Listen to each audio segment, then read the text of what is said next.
Hey guys, welcome back to Tabletop Glory. My name is Graham Johnson, and thank you so much to Chris the Greek. He is our sponsor, not sponsor today. He commissioned me to go ahead and paint up some Space Wolf Wulfen. I really love these models, and at one point I was actually considering getting a Space Wolf army myself, just to have an excuse to paint up a whole bunch of Wulfen and a whole bunch of Fenrisian wolves, as I think there's some of the cooler models in Warhammer, or at least at the time I did. In any case, thank you guys so much for all the love and support. Let's get on with the video.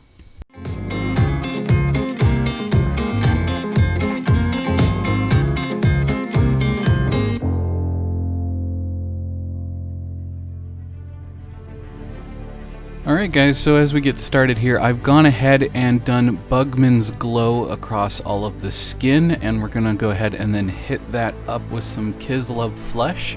I've mixed that about 50-50 with my Bugman's Glow to do my first coat, and then I will be doing a second coat of just Kislev flesh on the highlights. We're then going to take some Reikland flesh shade and apply that across the whole model, and then reapply our Kislev flesh as our highlight tone, just to kind of bring everything together and to make sure all those high spots really pop. Going to be using Gunthor Fur contrast paints, and we're going to be doing that. You could use this for the leather, but in my case I'm going to be doing any kind of wolf pelt, and anything that could be a wolf pelt's going to get covered in this, except on one model where we're going to be doing white mostly, and that's going to be a heavy dry brush on top of a gray, the same way that we end up doing that character's hair. Now I wanted to take a quick second and just talk about that. On some of these models, I've left some of the Bugman's Glow showing through in the cracks or crevices of the skin, and that's so that certain characters look like maybe they've been out in the field a little bit longer, and they maybe just look just a tiny bit more grimy. I feel that little tiny Bugman's Glow in the cracks does a really great job at adding a lot of definition without just having to soak the entire model in washes. You'll also notice that we're using this base tone as the hair as well, and then depending upon the dry brush that you want to put on top of it, you can kind of push it in a different direction for different colored hair. In my case, the box art is what I'm taking as inspiration, so everything's going to stay in the red-brown range. Using a dry brush of XV88 across all of the hair and any of the fur that is on the body, as opposed to just furs that are being worn on the body, I'm going to go ahead and hit up all that to bring out some highlights. Now you could choose to use something like a Xandri dust and then hit some washes or contrast paints on top of this to get more hues such as blondes or even red colors, and that's absolutely fine. Again, we're going based on box art here, and I noticed that on the box art most of these characters have brown hair except for the one with white, so we're going to go ahead and use that as our inspiration today. Now with this being a commission and the commissioner asking me to go ahead and do this up in a box art fashion, I kind of have to follow the heavy metal paint scheme and put highlights everywhere. This is one of my least favorite parts about working on Warhammer models, or at least Warhammer 40K. I really can't stand the heavy metal put highlights every last stinking place, and as you'll notice, my lines tend to be a little bit thicker than the heavy metal style. I just think this helps the model to kind of pop on the table a little bit. You'll also notice that I use this bright blue in a few other places as well, not just as edge highlights, and that's because I like to make certain models a bit more distinct. I consider that asymmetrical painting, whereas normally with a squad you would want them to all be identical or as identical as possible.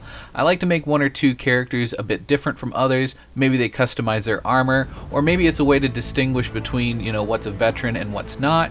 And although there are ways within the lore of distinguishing that, despite there being a way to do it within the lore, I like doing it my way specifically because it's a little easier when you're looking at the table to distinguish at a glance which one of my units is the commanding unit if that unit needs a commander.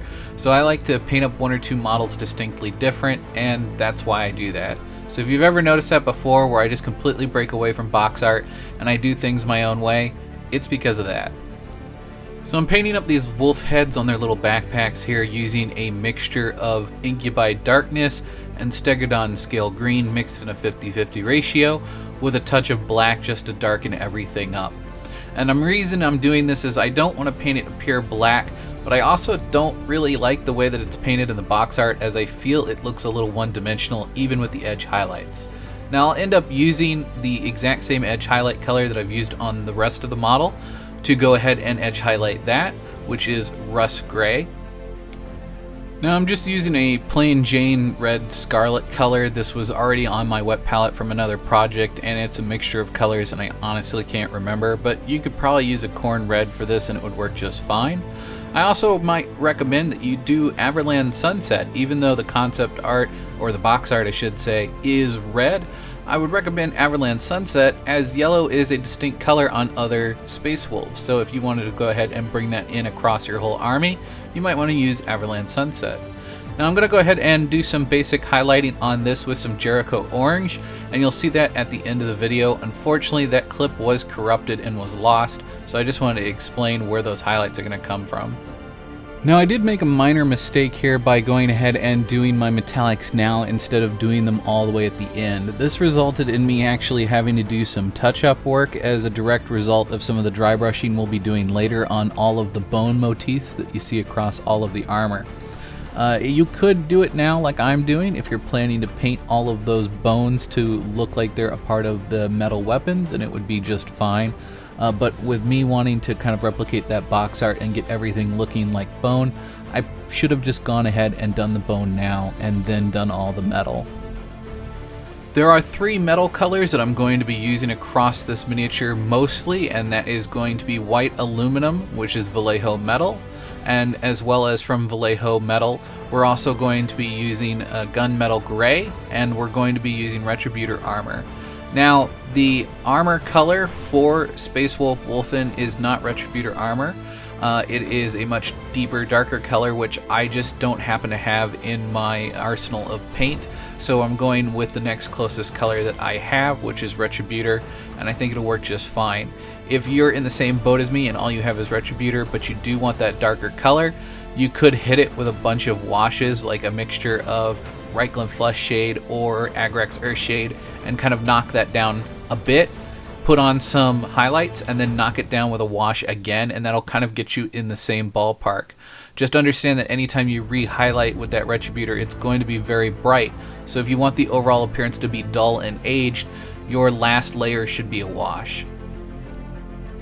I had mixed up some teal for another project, so I went ahead and used that for my ice color. However, if you're not really sure how to mix up a teal, you could use something like an Altic blue, or if you happen to have some of the Nylock oxide, you could use a couple of thin coats of that and get pretty much the exact same effect.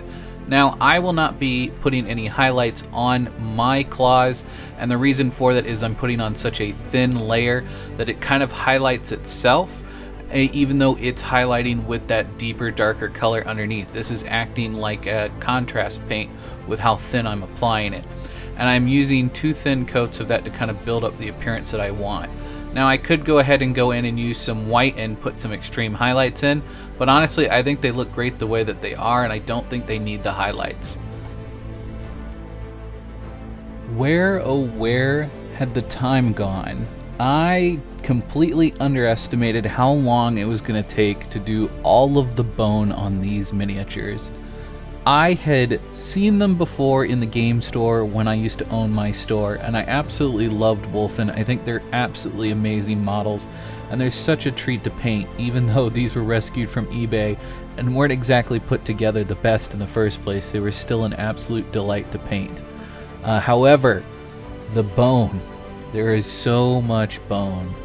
In any case, we're going to go ahead and start out with a base coat of XV88.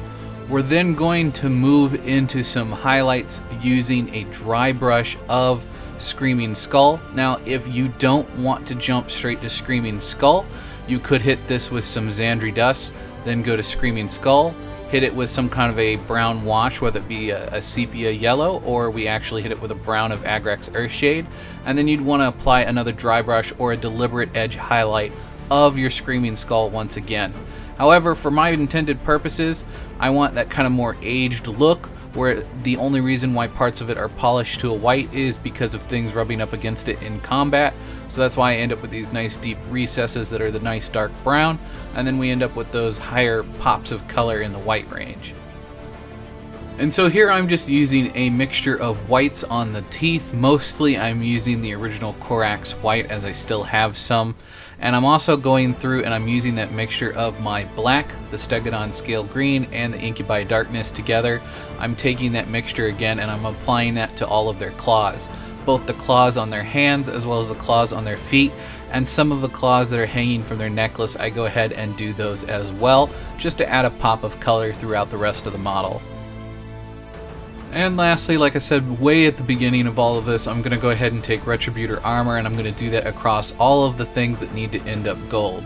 Now, some of the runestones that are hanging from different parts of these miniatures I have painted in silver.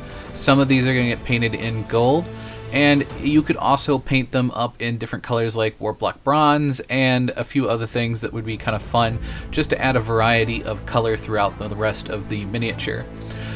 Once again though, guys, I would recommend saving all of your metallics for last. I should have done that, so do as I say and not as I do, or at least do as I recommend. At the end of the day, it's your painting process. Hopefully my videos can kind of get you guys pointed in the right direction. I know a lot of the times when I speak to you, I speak from the perspective of this is how I do things, but I think sometimes it comes across as I'm telling you this is how you do things because it's the only way to do it. And I don't want you guys to feel that way. Everyone has their own painting process. My painting process may work for me and not work for you, but hopefully the things that I'm doing can kind of get you guys pointed in the right direction and get you started off on what works for you. Once again, big shout out to Chris the Greek. Thank you so much for that awesome commission. I really enjoyed working on these Wulfen. Hopefully you guys enjoyed this video as well. Maybe some of you even learned something that you can take home and use on some of your own painting projects. As always, thank you guys so much for the love and support. It genuinely does appreciate.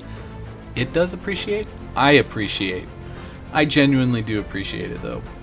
In the description there is a link tree for those of you who want to support in some kind of financial means, whether it be commissioning me, which you can reach out through different social medias, or if you would like to purchase an Amazon wishlist item, you can get a free shout out that way. All the items on the wish list are items that I have some idea of a video I want to do, and if it's a pre-painted figure, I'm actually going to strip it down and repaint it and show you guys how you can do that. So if there are pre-painted things, understand that's what that's for.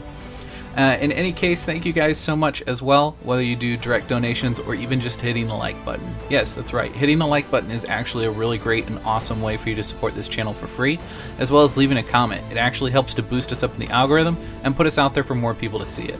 We're actually really close to hitting 1,000 subscribers, which is actually around the time period where you can start monetizing the channel.